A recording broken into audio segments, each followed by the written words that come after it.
All right, let's talk about Southwest resume tips. This video is being recorded in honor of the Southwest flight attendant application opening on April 26th, 2022.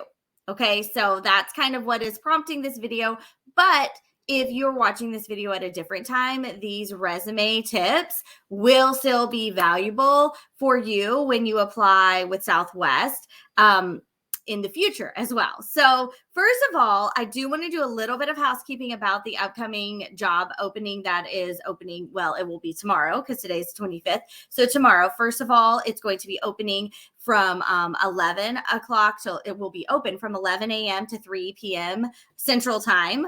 Southwest will call that Herb Time in honor of Herb Keller, and that's where headquarters is in the Central Time Zone. So you see a lot of their communication in Central Time, and sometimes they like to be cute and call it Herb Time when they have meetings and things like that scheduled.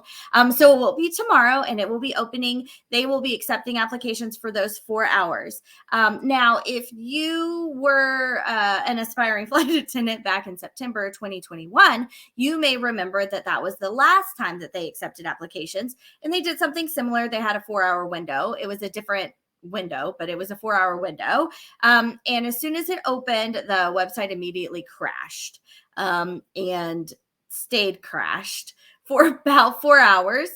And then they were able to get it fixed, and they actually extended the window a little bit later into the evening to still give people the opportunity to apply for those 4 hours. So with that happening last time, I am optimistic that they have made the necessary changes to prevent something like that from happening, because I know it was frustrating on the Southwest side as well as the applicant side. So we're going to be fingers crossed that we're going to have a great smooth, that everyone who wants to apply will get to apply, and it will be a nice smooth situation this time coming up. So one thing that I want to note, a couple days ago, so let's say maybe Thursday or Friday, I got a text message from a friend of mine who works for Southwest Airlines as a flight attendant. And she said, I heard in one place that, but just one place, unconfirmed, that Southwest is going to not be utilizing their 12-month waiting period before you can reapply. So up until now, you have had to wait for 12 months after you've gotten your thanks but no thanks email from Southwest to be eligible to reapply for the flight attendant position. You can apply for other positions, but to reapply for flight attendant, you had to wait 12 months. And it's been like that as long as I've been aware of their hiring process, so at least 9 years.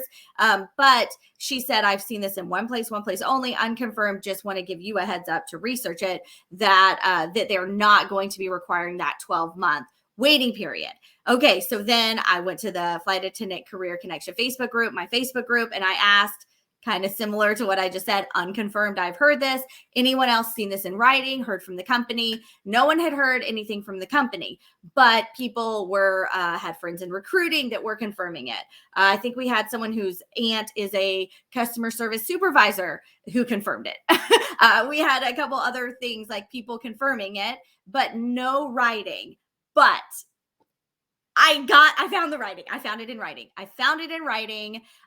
So Southwest Airlines a few days ago posted in their internal onto their internal website for their employees some information that said, we're going to be hiring flight attendants. Please share this information with your friends and family if they would be interested, which Southwest usually does this, which is something really great that the company does.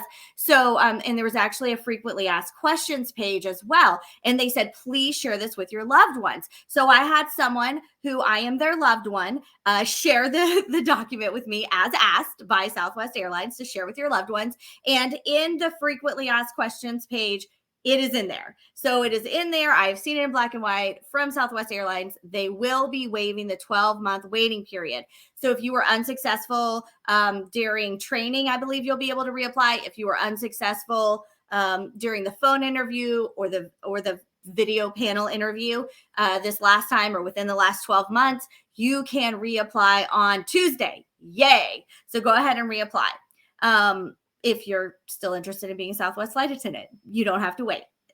That's very exciting.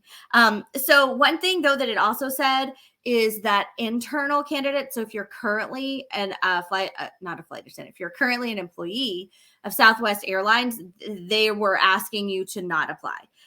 It did say that later in the year, Southwest is planning to open an internal application.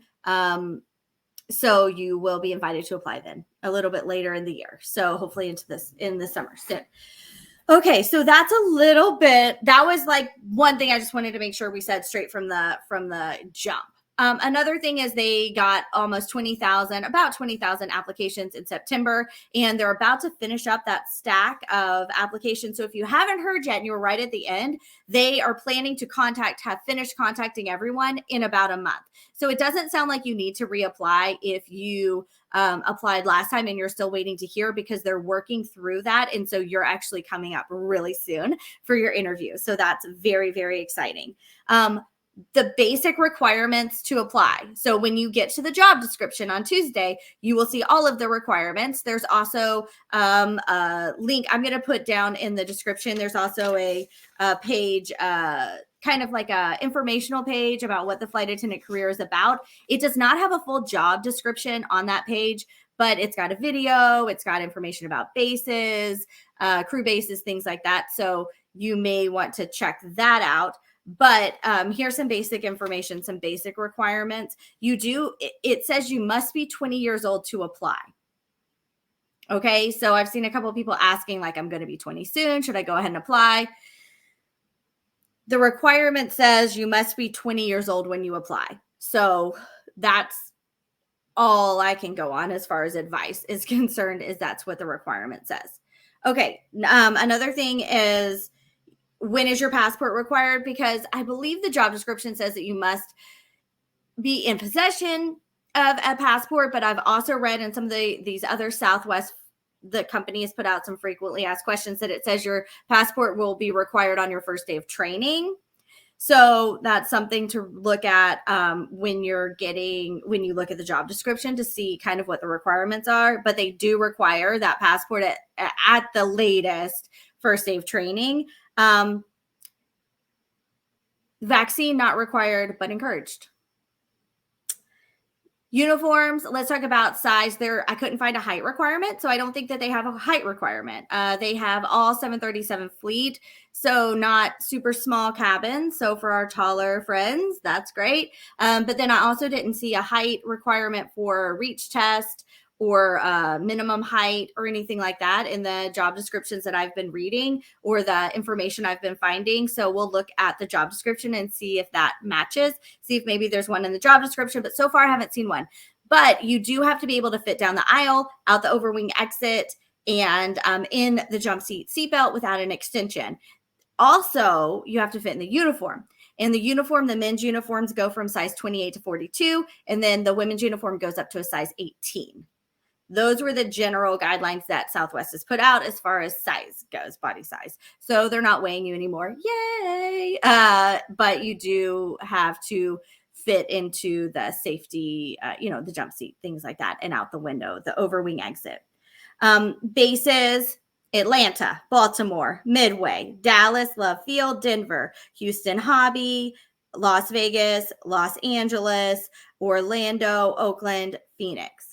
Okay, those are the bases. On that website,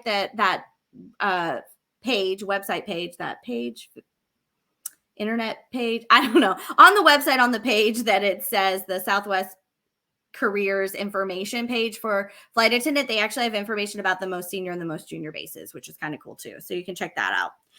You'll want to make a profile as soon as you can, before Tuesday, preferably. So before tomorrow when the thing opens, you can create a profile, and this just speeds the process up.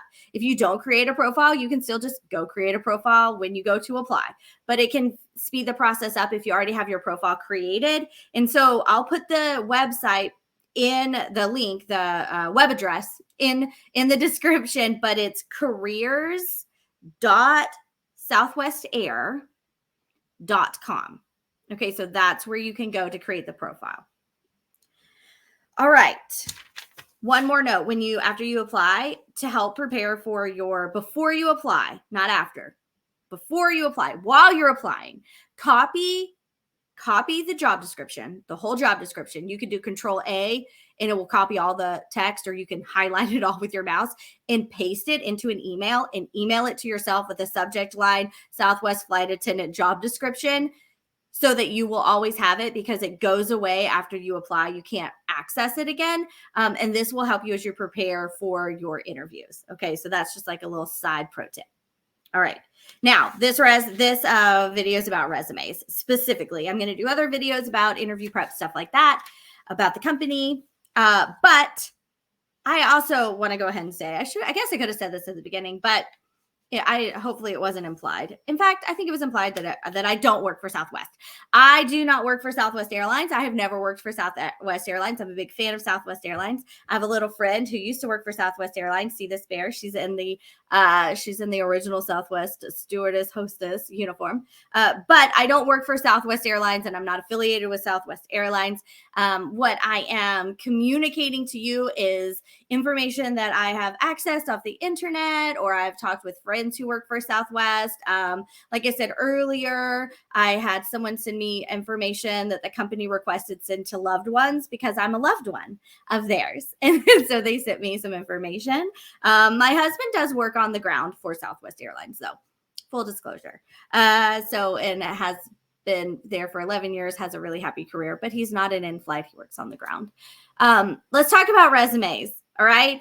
I have been, although I don't work for Southwest Airlines, for the last 9.5 years, I have been helping aspiring flight attendants reach their goals and land their dream job faster and with less frustration through my company, Flight Attendant Career Connection. We have a very large Facebook group that is helpful and full of information. Also, I do these videos. I also I have a membership program for group coaching opportunities. I do private interview coaching for aspiring flight attendants, and have some other interview workbooks and resources and things like that. So this information came from the internet, and it also came from 9.5 years of experience helping different people from different backgrounds and different walks of life find their home airline and earn their shiny pair of wings.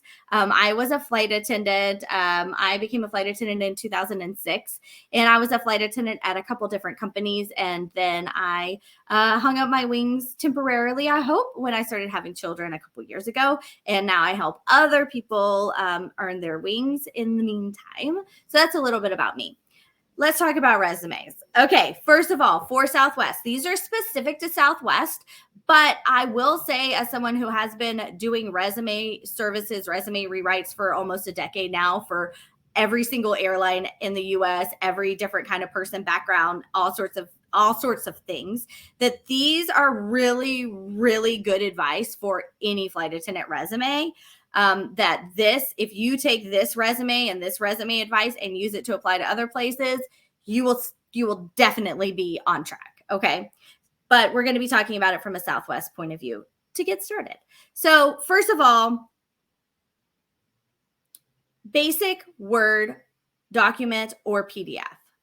Basic, simple, plain, not like an airplane, but like a plain Jane. Plain document. Plain, boring, simple. Plain document. We want it to stand out. We want it to rise to the top. We want it to be different. You know, we get advice like this partly because it used to be very old school, the way that old school resumes used to rise to the top of the stack is because they were literally in a stack on someone's desk. So if they were on like nicer paper, or they had a blue heading, or they were embossed, someone would pick it up and be like, ooh, this is nice. This is different. This stands out. Let me put this at the top of the stack. That's not how we apply anymore. That's not how resumes are processed anymore. So we're not going to use that old school advice. One thing, instead, we're going to do a simple document that is easy to read on the computer, because you will come up next on the computer. There's no rise to the top, make it to the top of the list, anything like that. You're just next. And then you come up on the recruiter's computer screen, and they need to easily be able to access the information that they need. They do not need to be razzle dazzled. They need to be able to easily access the information that they need. Now, one thing that is unique to Southwest is Southwest Airlines has said this several times in their Career Connections webinar that they do every Tuesday, that's free, that they have a person read every resume. So they do not send it through a software system like every other airline, or pretty much every other airline does. So an actual person will read it. This is great because it means your resume will be evaluated by someone with critical thinking skills instead of a computer, but also it will be evaluated with someone with eyeballs that can get tired and fatigued. So we want to make it easy for those eyeballs. So simple, easy to read document, Word or PDF, so that it's easy to upload. No photos, no photo of yourself, no icons, no picture of a telephone next to your telephone number. Basic, simple, no razzle dazzle. Black ink. Actually, what I read said black or dark gray. Black. Just go with black ink. Easy. Black on the, it's not even ink, on the thing. All right. So font size 10 to 12. You're going to go with a simple font, Times New Roman, Arial. Is that how you say it? I've never ever said that word out loud. Maybe that's how it is. The one that starts with an A, New Times Roman, something very simple, 10 to 12 size font. Now, this is something that I learned on the Career Connections webinar, because they did a couple about resumes back in January. And they said that it can be 1 to 2 pages. Well, I knew that part, 1 to 2 pages, but to kind of make sure everything sort of fits, go ahead and when you get ready to do your resume, go first and change the margins to narrow. So if you go into your Microsoft Word settings, you can change the margins around. And they said just go ahead and do the margins to narrow, which gives you less room on the side, less room on the top, less room on the bottom, and allows you to fill more of the page with text. So just go ahead and do that from the beginning. So that's another pro tip that I learned from the Southwest recruiters. So thank you. Shout out to Adam. I think he's the one that said that. Go ahead and make it narrow and then start on your document. So professional, easy to read. We went over the font size, no pictures or icons. Now at the end, when you're done, you're going to proofread your document. I have a couple tips for you. One, if you start at the bottom of your document being your resume, if you start at the bottom and you read each line backwards, not like starting on the the right and reading left, but I mean, like if you start and read the bottom line and then the next line, because the words are not quite in order, it tricks your brain into noticing errors that your brain would have maybe missed because your brain knew what you were trying to say, if that makes sense. So that's why proofreading your own stuff can sometimes be hard, because your brain knew what you wanted to say. So it kind of puts that word in there that you omitted. So reading it from the bottom up can help kind of like mix it around in your brain and help you catch those errors. Another thing is I use a program called Grammarly.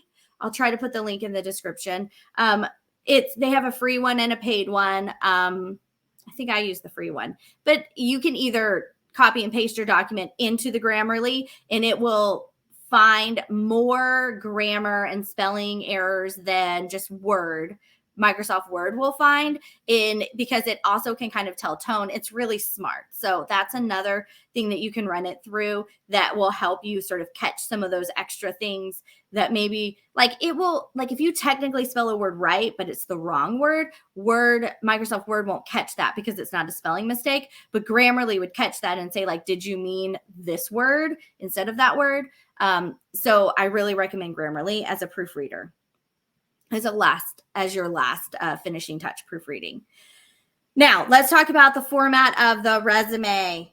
Your format, again, simple, basic, boring, plain, simple, easy to read, easy on the eyeballs. You're going to start with your contact information centered at the top of the document. Okay, your name, your pretty standard is name, address, phone number, email address. You can add your LinkedIn if you have a LinkedIn. You don't have to. If you have one, if you have one that you think will be helpful for your flight attendant resume, add it. If it's not helpful for your resume, for your flight attendant resume, I probably wouldn't add it. if it's something that's just not helpful, doesn't help you move you forward towards your goal. So that's the heading, centered in the middle. Then you're going to have an objective. Objective is optional, but it is nice to have a couple sentences. One thing that's nice about an objective is it's sort of has taken the place of a cover letter in some sense. So it's a couple sentences.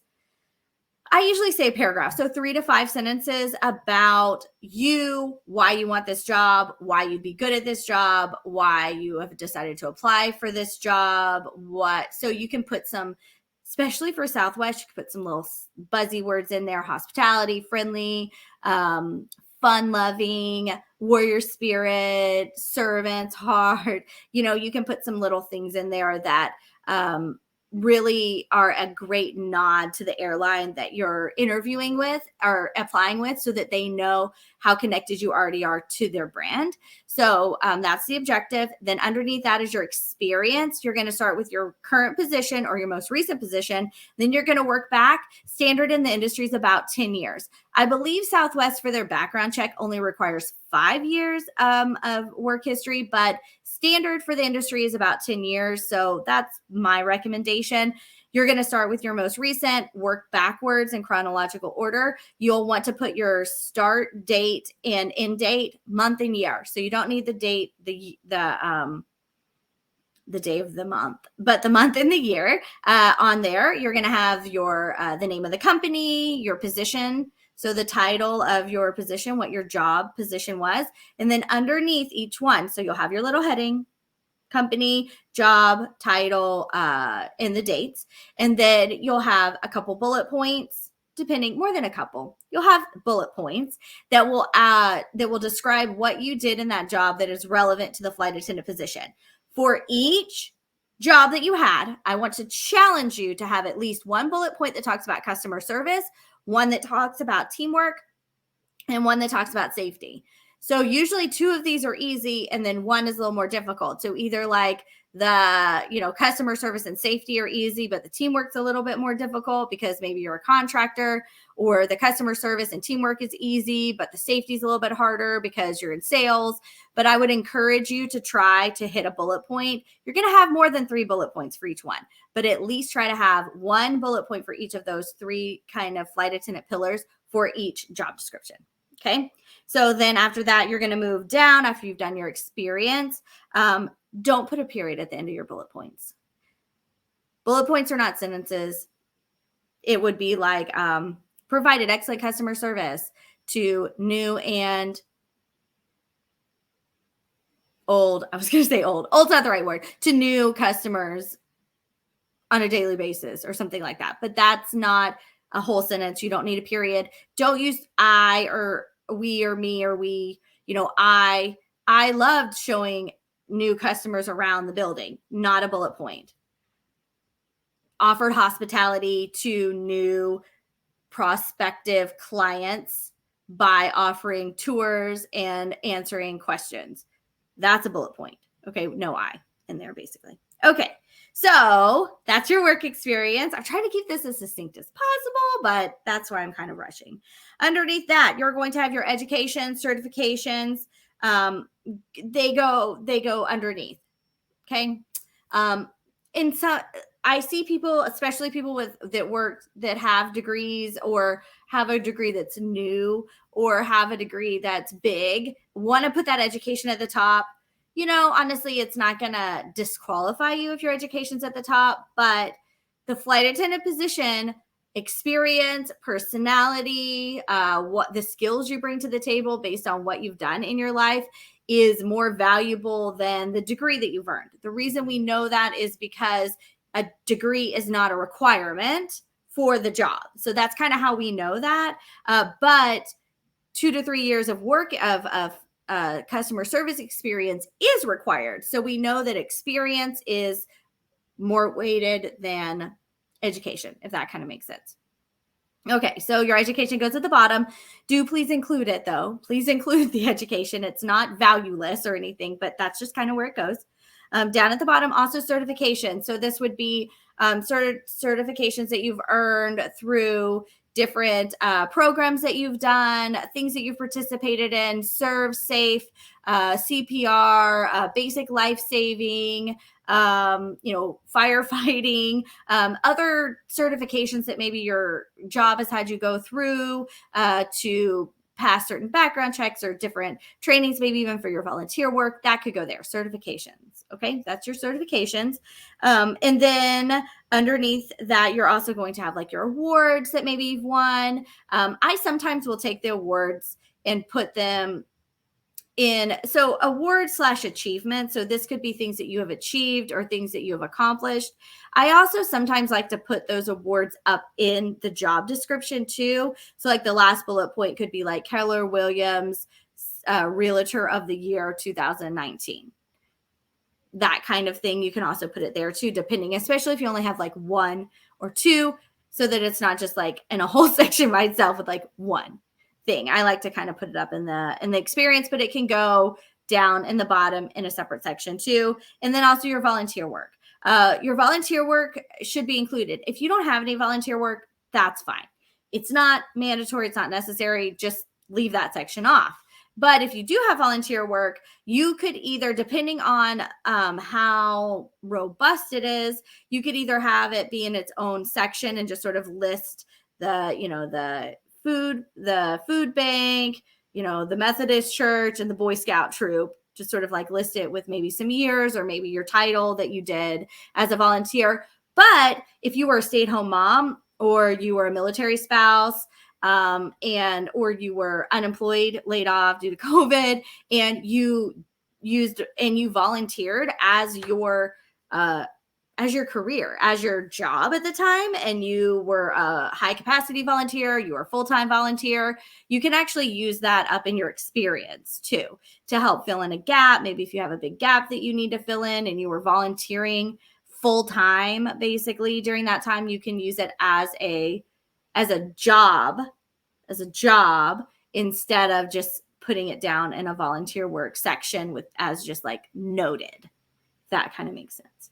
Another thing is if you were a flight attendant in the past and it was more than 10 years ago, so it doesn't really fit on your resume, but you would still like it to be on your resume, which I think it should be. I like to put that in education. So in the education section, I would say like, Pan America Flight Attendant Initial Training, 1987 or however. Okay, so I like to put that into the education because it's kind of like a wink to the fact that you were a flight attendant, but it's far enough away or long enough ago that it doesn't really get its own section in the experience. All right, so that's the outline, the general formation of the resume. Okay, now for Southwest specifically, I went through and read a bunch of stuff on the internet and on the websites and in the emails.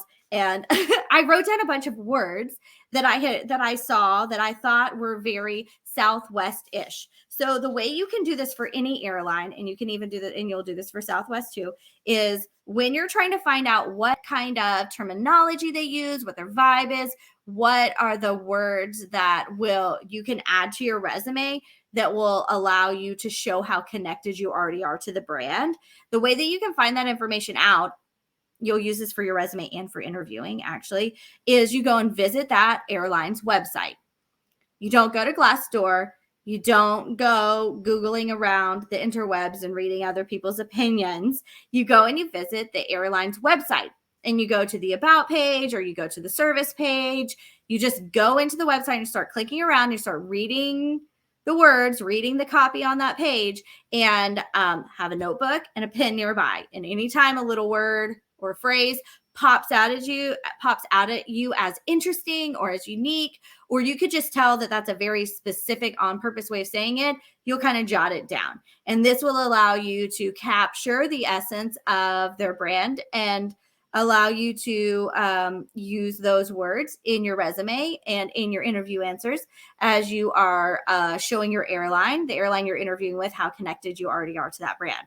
So here's some words that I found about Southwest. Okay, so as an example, there's a lot here. I'm just going to kind of say them. I'm going to just read them all off because it will be a good example of how you can do this for any airline.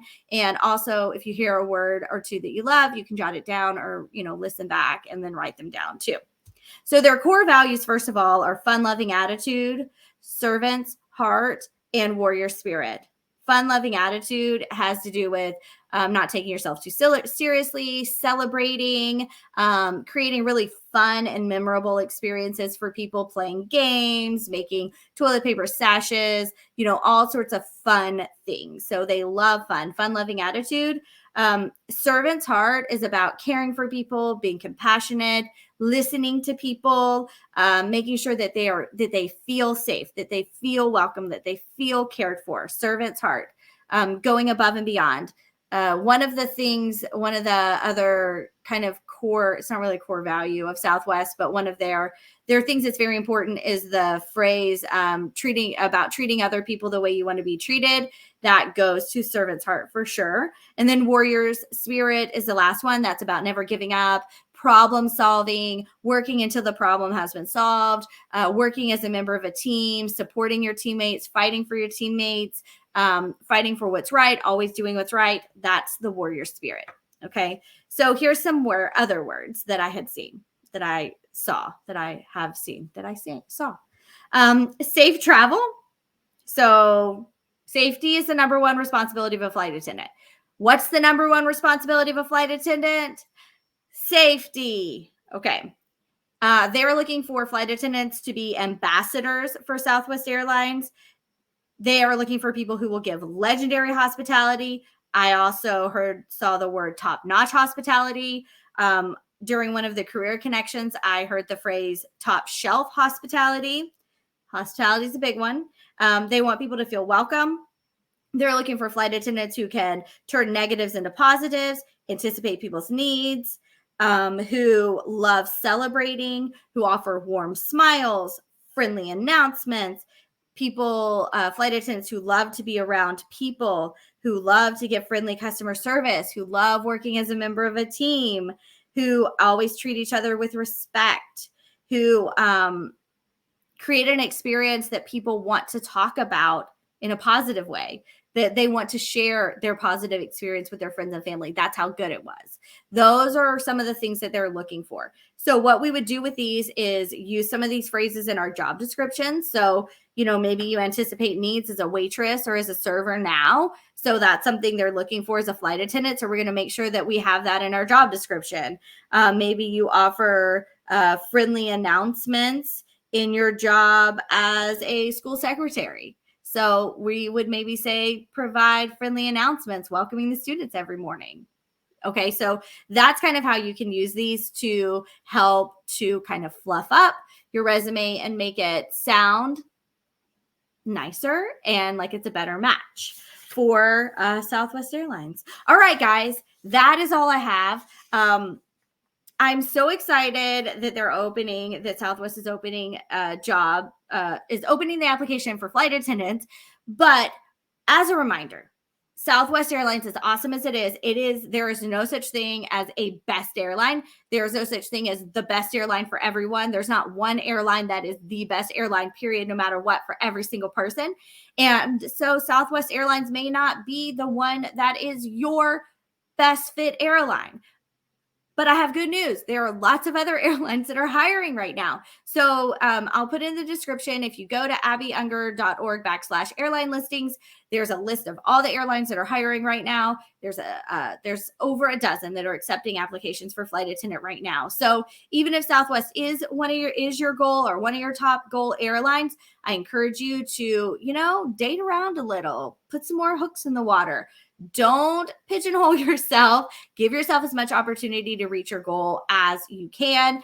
You owe it to yourself. I'm so excited for you. I can't wait to see where this year takes you, where your wings take you. And again, I'll try to put as many of these notes down in the description as possible. I'd love for you to join the email list or the Facebook group too, so that you can stay up to date on all that's happening with aspiring flight attendants. Congratulations, good luck, and I'll see you in the next video. Talk to you later.